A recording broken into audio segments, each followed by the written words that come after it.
लोकसभा चुनाव से पहले महाराष्ट्र की सियासत में हड़कंप मच गया है। अजित पवार ने आज महाराष्ट्र की सियासत में भूचाल ला दिया। 8 नेताओं के साथ उन्होंने अपने मंत्री पद की शपथ ली। अजित पवार के इस कदम ने यह बता दिया कि पवार की कोई ट्रिक उनके सामने काम नहीं आई। जिस वक्त अजित पवार डिप्टी सीएम की शपथ ले रहे थे, उस वक्त मुख्यमंत्री एकनाथ शिंदे और डिप्टी सीएम देवेंद्र फडणवीस वहीं मौजूद थे। पार पाडी आणि संविधान व कायदा ही भारताची सार्वभौमता धनंजय पंडितराव मुंडे।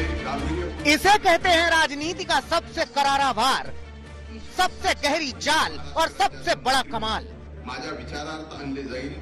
सुबह होने के पहले तक अजित पवार महाराष्ट्र विधानसभा में नेता प्रतिपक्ष थे, यानी विपक्ष के सबसे बड़े नेता, मगर दोपहर होते होते वो सरकार के सारथी हो गए। सुगबुगाहट तो बहुत पहले से थी कि अजीत पवार बीजेपी की तरफ आएंगे, मगर इस तरह से आएंगे ये किसी ने नहीं सोचा होगा। अजित पवार ने एनसीपी से किनारा किया और साथ में उन लोगों को लिया जो शरद पवार के खासम खास कहे जाते थे, मसलन छगन भुजबल और प्रफुल्ल पटेल। राजभवन में एनसीपी के दिग्गज नेताओं के साथ अजित पवार मौजूद थे। पहले से ही वहां मुख्यमंत्री एकनाथ शिंदे और डिप्टी सीएम देवेंद्र फडणवीस मौजूद थे।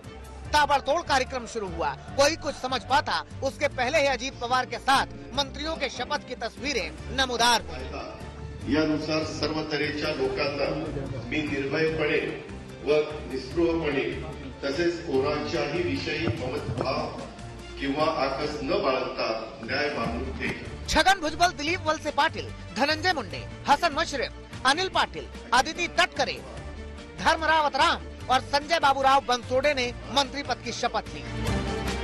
अजित पवार ने तो यहाँ तक कह दिया कि उन्हें एनसीपी के 40 विधायकों का समर्थन मिला हुआ है।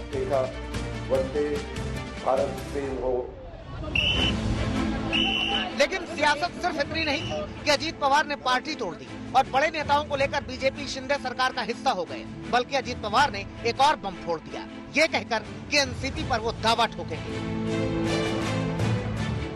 पार्टी के नाते हमने ये डिसीजन लिया है और ये होते हुए पूरे विधायक हमारे साथ है, मेंबर ऑफ पार्लियामेंट हमारे साथ है, बाकी के पार्टी के वर्कर हमारे साथ है।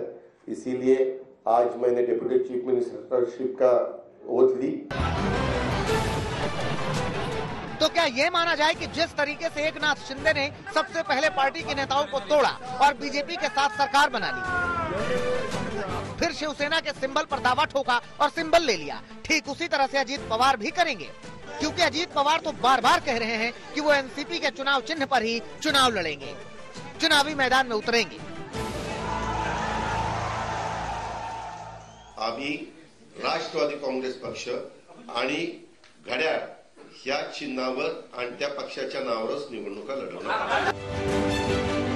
दरअसल अंदर खाने की खबर है कि अजीत पवार लगातार इस पक्ष में थे कि एनसीपी बीजेपी के साथ मिलकर सरकार बनाए, क्योंकि महाराष्ट्र की तरक्की तभी की जा सकती है जब सत्ता में रहे, और इसीलिए अजीत पवार सत्ता में आना चाहते थे।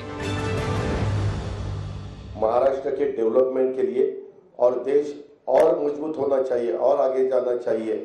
जो कुछ आज थोड़े बहुत प्रॉब्लम होते हुए वो सॉल्व करने के लिए भी सबने एकजुट होके उसका मुकाबला करना चाहिए।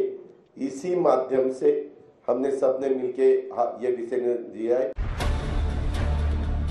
मगर शरद पवार इस पक्ष में नहीं थे। आखिरकार अजित पवार के सब्र का बांध टूट गया और उन्होंने चाचा से बगावत कर दी। अकेले अजित पवार ही नहीं, एनसीपी के वरिष्ठ नेता और शरद पवार के खास छगन भुजबल भी इस कदम को अच्छा बताते हैं। वो कहते हैं कि शरद पवार ने ही कुछ दिन पहले कहा था कि इस बार भी मोदी ही सत्ता में आएंगे। अजित पवार ने अपना पावर दिखा दिया है। अब देखना यह होगा कि शरद पवार क्या करते हैं। सवाल यह भी है कि क्या अब एनसीपी में पार्टी पर कब्जे की लड़ाई शुरू होगी। साहिल जोशी, दीपेश त्रिपाठी और ऋत्विक भालेकर, मुंबई आज तक।